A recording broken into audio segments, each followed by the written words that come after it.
Boa tarde, pessoal. Hora do chimarrão aqui.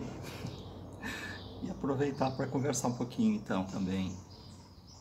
E desejar primeiro para vocês feliz Dia das Crianças. Espero que os filhos de vocês tenham dado os brinquedos que vocês pediram, certo? Então, essa questão de que se tem um propósito, se nós somos controlados aqui, se nós somos programados nisso aqui, isso aqui é tudo um conjunto de respostas que vocês vão acabar deduzindo um entendimento sobre isso no decorrer de que a gente for estudando essas coisas juntos. E essas questões, elas são muito complicadas, por causa que, para você entender isso e não... O problema não é entender é simples. Eu posso responder com duas palavras para vocês isso. O problema é se convencer disso, né? O primeiro problema é se convencer disso. E o segundo grande problema é não entender isso mal, né? Não entender isso errado, né? Para que isso não sedimente alguma coisa negativa. E esse é o perigo, na verdade, de todas as linhas dessa questão dos conhecimentos, né? E por que esse troço é tão ocultado assim? É por causa de que se você pega a coisa pela metade, então você não faz o raciocínio correto disso. Se você ouve assim, a Terra é uma prisão, e isso tem que ser dito, já está sendo dito, está em tudo que é lugar aí da internet sendo dito, essas coisas, né? O detalhe é que tem que entender o que está por trás disso, né? E essa é que é a parte mais complicada, porque a história é uma lambança muito grande nesse troço, né? E o mundo espiritual foi proibido muito tempo de falar sobre isso, para que essa fofoca vindo do mundo espiritual para cá não seja mal entendida por ninguém, o que é difícil, porque a informação sempre chega pela metade, na verdade. Então, por que às vezes eu me preocupo em, tipo assim, fazer uma coisa mais alongada para a gente compreender? Por causa disso. Porque eu sou da opinião que está vindo uma revelação total e ela tem que ser dita. E tem algumas pessoas que vão ser agente disso. E pelas minhas características, e até pelas minhas características de rebeldia, então eu acabei sendo também escolhido neste processo. Então eu queria responder o seguinte. Primeiro, a Terra é uma prisão? A resposta disso, gente, é um sonoro sim. Ela é uma prisão. E isso não é nenhuma novidade que ela é uma prisão. E nós não deveríamos nem nos surpreender com essa resposta, porque ela vem sendo dita há muito tempo. Desde que contaram para Kardec, agora acho que uns 180 anos atrás, mais ou menos, né? Sobre a questão dos exílios, estava muito claro que isso aqui era uma prisão. É que as pessoas não querem entender, elas não querem ouvir isso com bons ouvidos, porque fizeram douraram a pílula aqui na Terra, e o grande problema é os hologramas religiosos, né, que falam de uma espiritualidade divinizada, de uma existência de uma série de divindades que são bondosas e tudo, né? E essa história não é bem assim, entende? E se tu for entender que aqui é uma prisão, então a primeira pergunta que vem: mas quem está nos prendendo? Né? A partir dessa resposta, vem 300 perguntas que nós vamos olhar isso no decorrer do tempo.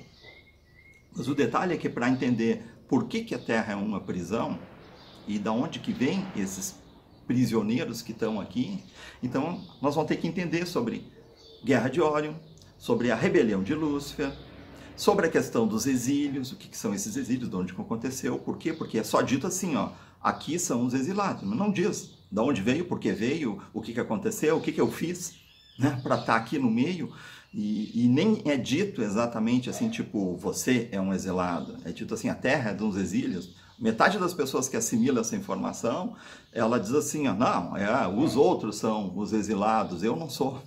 eu estou aqui para ajudar os outros. Não tem ninguém aqui nesse planeta que está aqui para ajudar os outros.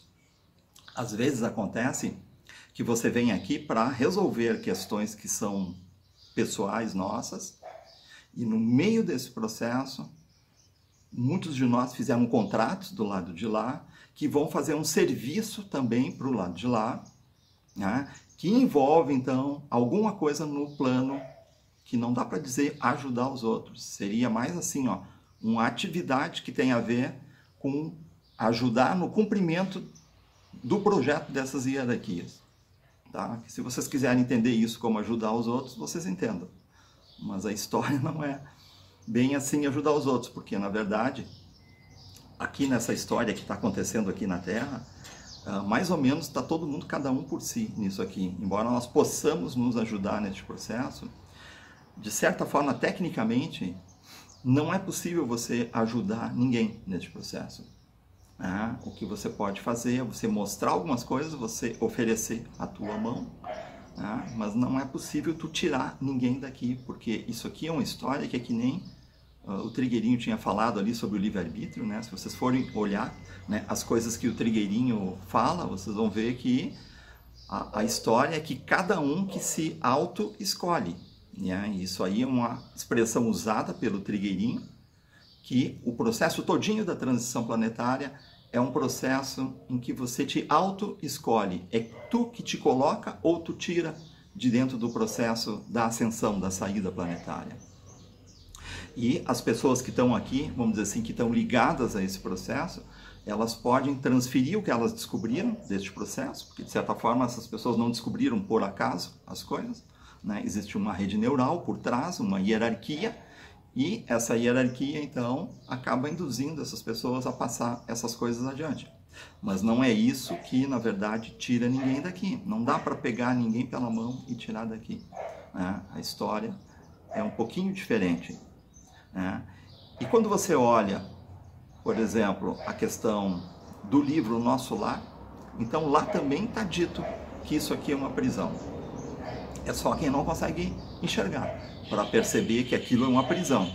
Né? E quando você analisa toda também a análise criteriosa, sem olhos religiosos, analisa tecnicamente e cientificamente o que é um processo de uma encarnação, tu vai ver que é uma prisão também.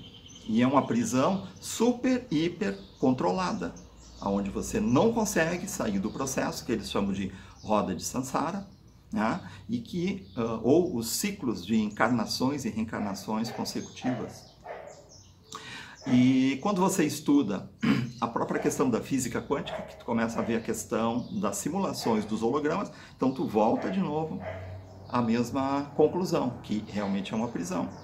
Se você olhar uma literatura que alguém estava comentando ali no grupo esses dias sobre a lei do uno, então tu de novo consegue ver que isso aqui é um processo pedagógico, uma forma de aprender coisas que são usadas por eles e que eles usaram isso para criar, então, usaram a simulação para criar uma espécie de uma prisão dentro de uma tecnologia de simulações que é uma metodologia que eles usam para experimentar novos códigos genéticos e novas sensações e experiências.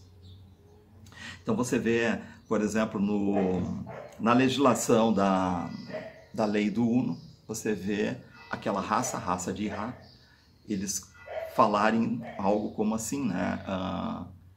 Nós queríamos estar aí onde vocês estão para estar aprendendo e tal. Aquilo é uma firula, gente, que está sendo falada.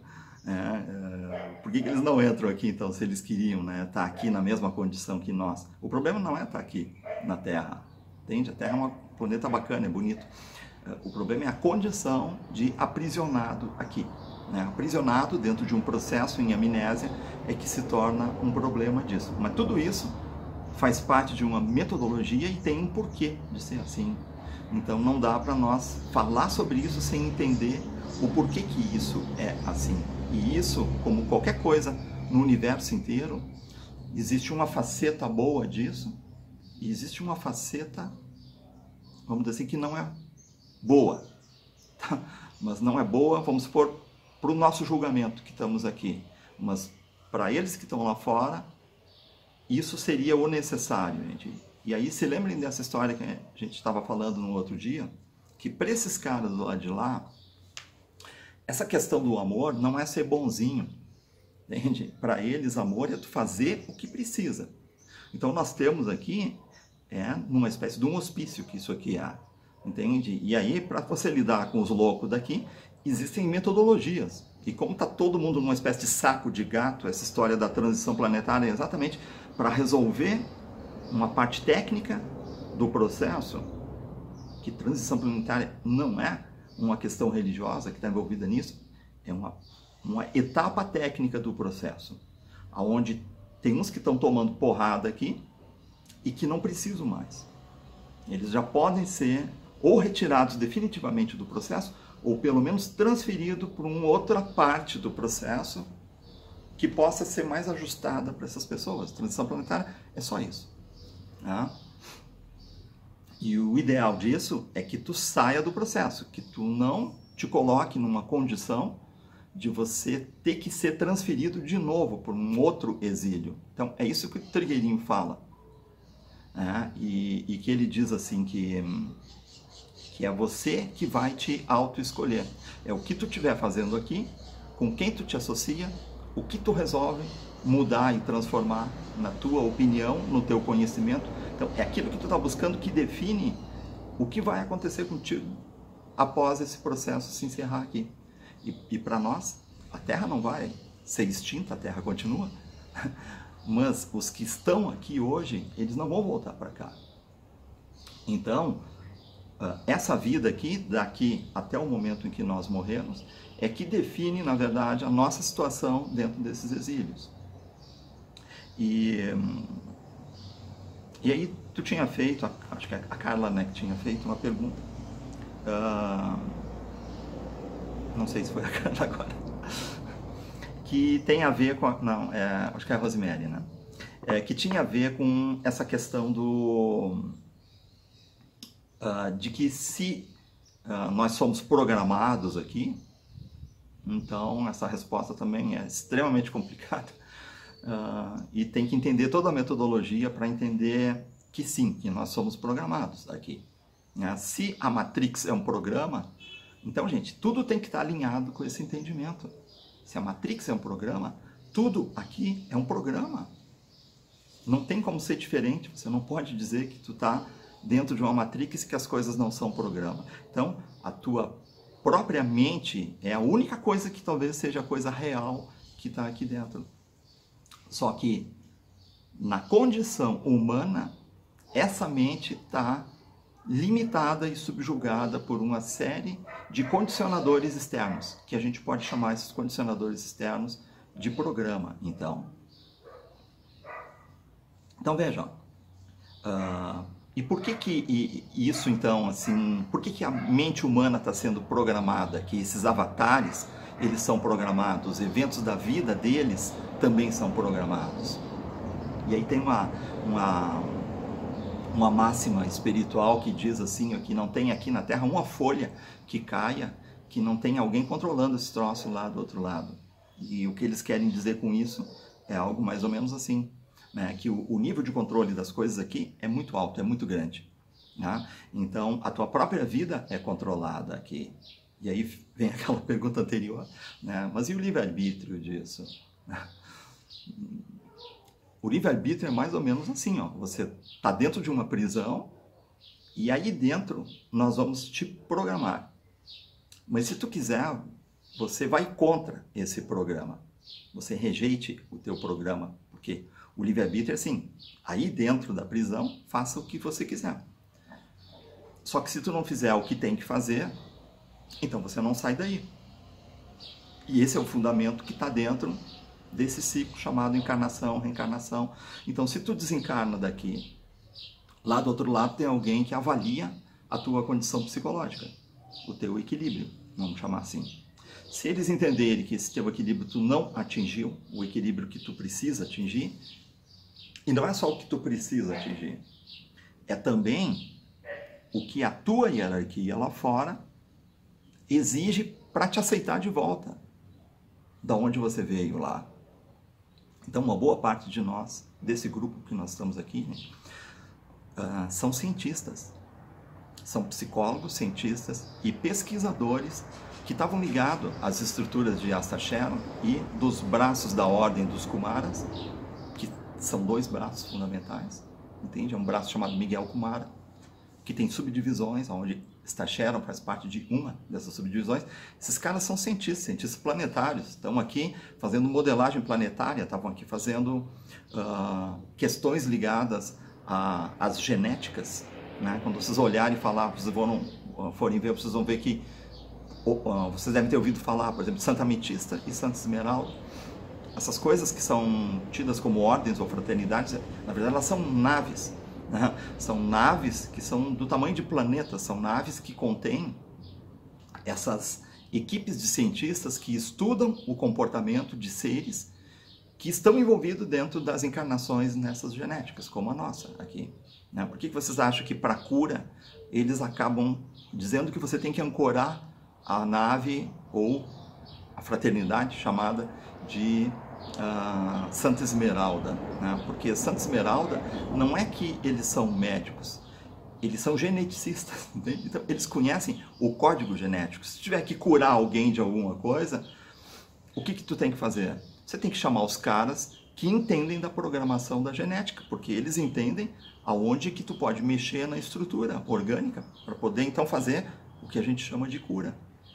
Então a palavra melhor para essas equipes que fazem essas operações espaciais, aí vocês vão encontrar equipes como Bezerra de Menezes, como o Dr. Fritz, quando está ligado a esse palavreado que vem da grande fraternidade branca, né? E se está ligado ao palavreado estelar, então vocês vão ver o nome Santa Esmeralda, equipes de Santa Esmeralda, que no final das contas acabam para nós sendo os médicos, mas o que eles são os engenheiros geneticistas que estão por trás dessa brincadeira toda, né?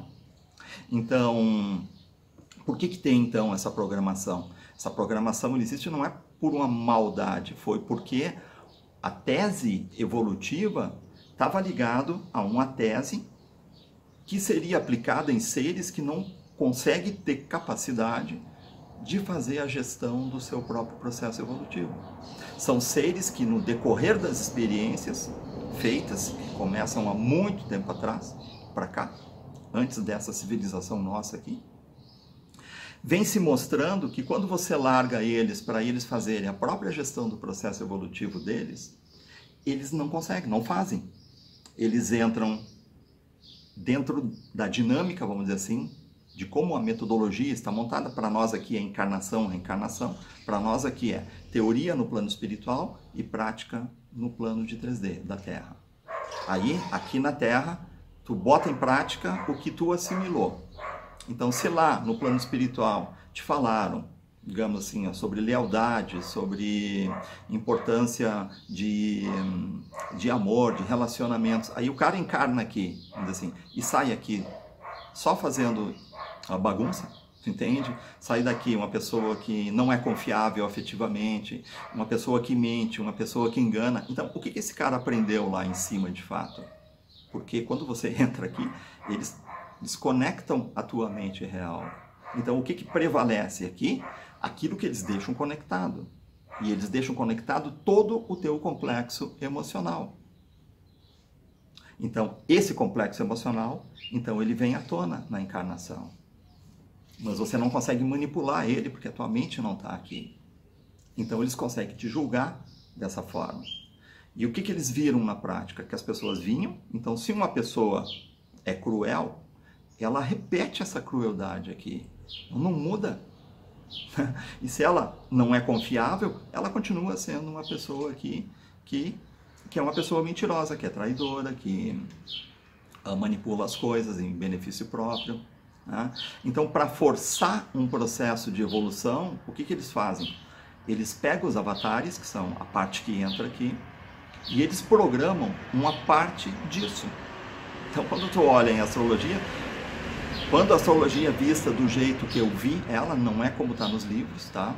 Você vê direitinho o que é programa, quer dizer, o que é indução neurolinguística nas pessoas, e o que é aquilo que é real delas. que é o código interno que pertence a ela. Não está sendo forçado a ela viver. Mas às vezes, para que esses seres, então, que estão encarnando aqui, que somos nós, né?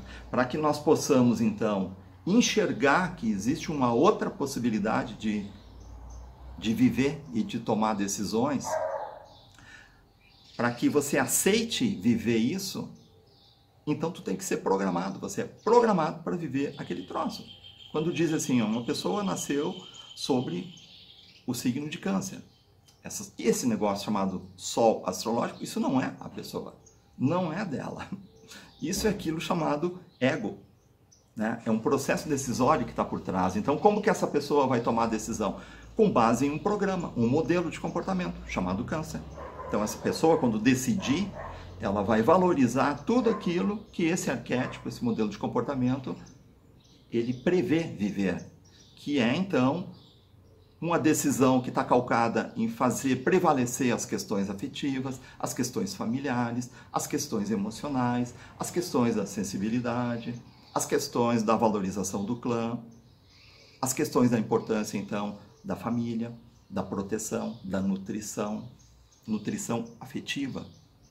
Se o cara nasce, ao contrário, como Capricórnio, então ele vai estar muito mais ligado à nutrição material e não propriamente afetiva, porque daí essa pessoa está tendo que viver um estado de vida em que ela está aprendendo não é sobre emoções e vínculos como um Câncer, ela está aprendendo sobre disciplina, comportamento, estrutura, e isso não é ela. Então, quando pegam todas essas coisas espiritualistas que tem esses jargões por trás, dizendo assim, ó, o ego é o teu problema, o ego é o... Gente, sem o ego, tu tá ferrado, porque o ego é isso aí que eu tô falando, o ego é esse sol astrológico, é o formato decisório de comportamento que você tem aqui. Então, se tirar o teu ego, acabou a tua encarnação. O que tem que fazer é entender o que esse ego deveria estar fazendo aqui, porque quando o ego é ruim, significa que esse programa, chamado ego, ou chamado sol, né, astrológico, está sendo rejeitado por outras partes da personalidade, outras partes do ser que encarnou aqui. Então o problema não é o ego. O ego era para ser o contrário, a solução. Mas vocês só vão entender isso quando a gente entrar dentro de um complexo que envolve uma nova astrologia, falando sobre isso. Tá? E aí, acho que a Rose tinha entrado na questão de se realmente era essa questão de propósito, de missão. Então a gente vai ver que tem uma série de coeficientes técnicos dentro disso aí. É uma estrutura de programação que é super complexa.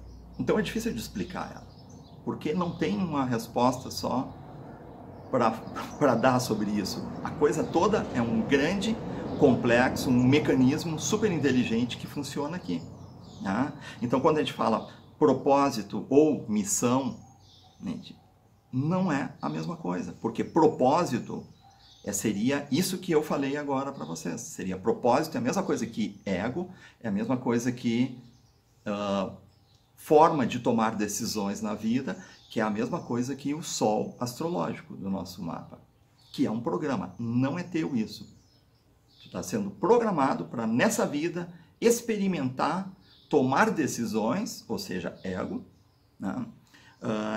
Dentro de um novo modelo de comportamento que não é o que tu costumava fazer anteriormente. O que tu costumava fazer anteriormente é muito mais isso que a psicologia chama de id. Ou lá na astrologia aparece diversos outros pontos dentro do mapa, sendo que um dos mais importantes se chama Lua. Então, esse negócio chamado Lua, esse negócio chamado ânima, ânimos, ou Marte e Vênus, ou feminino interno, ou guerreiro interior, ou masculino interior, ou feminino sagrado, no caso de ânima ou Vênus, isso realmente é teu. Agora, o ego não é teu. O ego é uma necessidade de viver para viver tomando um novo tipo de formato decisório para tentar equilibrar algumas coisas que não conseguia ser, então, entendida até o início da encarnação. E quando você olha, por exemplo, missão, Missão é uma outra coisa. Então, quando você olha astrologicamente, o propósito, ele está muito mais ligado ao ego, que é a mesma coisa que o sol astrológico, o signo do mês astrológico. É um programa. E isso chamado missão é uma coisa que é como se fosse algo maior na tua vida. É algo que o que é dito ser propósito ou signo solar é um aprendizado para você, é um aprendizado pessoal que você vai ter que cruzar nessa vida aqui. Vai ficar a vida inteira tentando viver daquele jeito, tomar decisões daquele jeito. Né? E quando falo em missão, é algo que não é só para você, para o teu crescimento interno. A missão já envolve uma história que tem a ver também com o teu papel no mundo. Envolve outras coisas maiores. Envolve coisas que estão ao teu redor. E aí quando você olha astrologicamente, vocês vão ver, por exemplo, no mapa, que tem umas coisinhas no mapa, uns simbolismos, que são tipo umas ferraduras, assim, ó. Aparece uma ferradurinha assim, com a boca para baixo, e uma outra assim, com a boca para cima. Né? Então, essas ferradurinhas é que tem a ver com esse negócio chamado missão. E é uma coisa que você não consegue cumprir cedo na tua vida. Né? A não ser que tu te antene e comece a tua vida espiritual bem cedo também na tua vida. Então, você consegue, então, já sentir que existe uma missão de vida, que ela vai além do propósito de vida daí. E isso chamado missão também é um programa. Também é algo que seria, é como se fosse dizer assim, que é quando tu terminar a tua encarnação aqui, o que ficou como meta última desejada em termos de progresso evolutivo. Que seria então, depois de você cumprir o teu propósito, dominar o teu processo pessoal e viver o processo programado, porque o processo programado, ele é quase, eu não sei dizer em percentuais, mas é muito expressivo.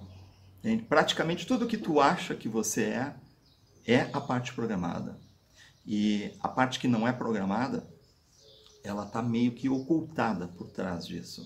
Né? Então, a parte programada é muito forte porque a intenção dela não é te controlar. É uma robotização que se tornou necessária. Porque a Matrix foi feita para controlar os inconscientes.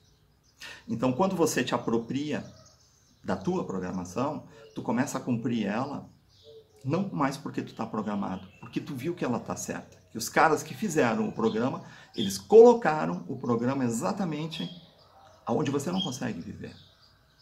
Então, se tu tem, por exemplo, um ascendente, sei lá, peixes, câncer, seja qual for, tu tem que entender por que eles me deram esse ascendente, porque esse ascendente é o software do corpo físico, da personalidade. Então você vai tentar viver a vida, se relacionar com o mundo de acordo com esse software. E isso não é teu também. E quando você olha, o que tu mostra, como que as pessoas te reconhecem no mundo, tu vai ver que elas te reconhecem pelo ascendente e pelo sol. E as pessoas que têm intimidade contigo, então elas começam a conhecer outras partes tuas, começam a conhecer a lua, por exemplo. A tua reatividade. E isso é teu. Mas esse troço chamado sol e ascendente, isso não é teu. É um programa isso. Mas é um programa que se tornou necessário para abrir o caminho para uma mudança de comportamento. Então a coisa funciona mais ou menos assim. E a gente vai olhar essas coisas tudo mais adiante. É que existem muitos por trás dessa inteligência. Então, existem aqueles que usam isso para forçar um processo de evolução. E aí a gente tem que entender que eles forçam o processo de evolução via programação, pela incompetência de cada um de nós, de não saber dar conta do seu processo evolutivo. Então, se alguém tinha lá um ascendente câncer, então essa pessoa não consegue viver a vida formando seus vínculos, dando importância à questão do emocional, do afetivo. Então é obrigado a ser programado para ser forçado a fazer isso, e uma vez que é forçado a fazer isso, depois que morrer, vai julgar se a vida foi mais produtiva vivendo dessa forma ou não. E ainda vejam que a tua mente real que está lá fora, ela pode achar que aquilo não foi produtivo. Então ela não assimila, ela não constela o aprendizado. E aí o que acontece? Nova encarnação. Tá? Ou se você constela aquilo, então você passa para uma outra fase. Então eles reprogramam de novo com um outro ponto, que seria então o outro ponto que está faltando para ir preenchendo outras lacunas e outros buracos dentro disso que eles chamam de evolução. Então veja, o que eles chamam de evolução não é essa percepção que tem a ver com uma coisa espiritual que nós achamos aqui. O que eles chamam de evolução é um processo em que tu vai ajustando os arquétipos dentro da tua psicologia. E quem faz isso não são seres religiosos, são seres éticos, mas que não são religiosos. Eles se comportam nesse holograma religioso porque aqui tem um holograma religioso instalado. E alguém botou esse holograma aqui porque entendeu que desse jeito a coisa poderia rolar mais facilmente. Agora, existem aqueles que estão vinculados do lado de lá, que eles se aproveitam disso também. Né? E aí é toda a parte negativa do processo das encarnações que envolve, então, conjunto de seres criando manipulações e uma série de outras questões aqui dentro. Então, tudo isso forma um rolo, entende? Um rolo que, se você não entende o rolo todo, tanto pelo lado do bem, quanto pelo lado que não é o mais bem intencionado desses seres, a gente confunde tudo isso e acha que tudo é uma grande manipulação, mas não é tudo que é uma grande manipulação. É que tem as duas coisas acontecendo ao mesmo tempo, juntos. Então a ideia é nós desenrolar, vamos dizer assim, esse cordão de Ariadne, ou novelo de Ariadne, né? E começar a entrar, vamos dizer assim, como dizem, na toca do coelho, ou no labirinto, né? E seguindo uma certa proposta e tal, para a gente não se perder nessa história, porque senão vem isso que nós estávamos falando. A gente começa a pegar a informação pela metade e aí nós começamos a se revoltar com certas coisas. E aí existem coisas do plano espiritual que é manipulação e outras que não é manipulação. Lá do outro lado, a gente, que nem aqui, tem de tudo. Tem gente bacana aqui, tem gente xarope. E lá também vai ter. Vai ter os bem-intencionados e os mal-intencionados. Certo? Então tá, abraço.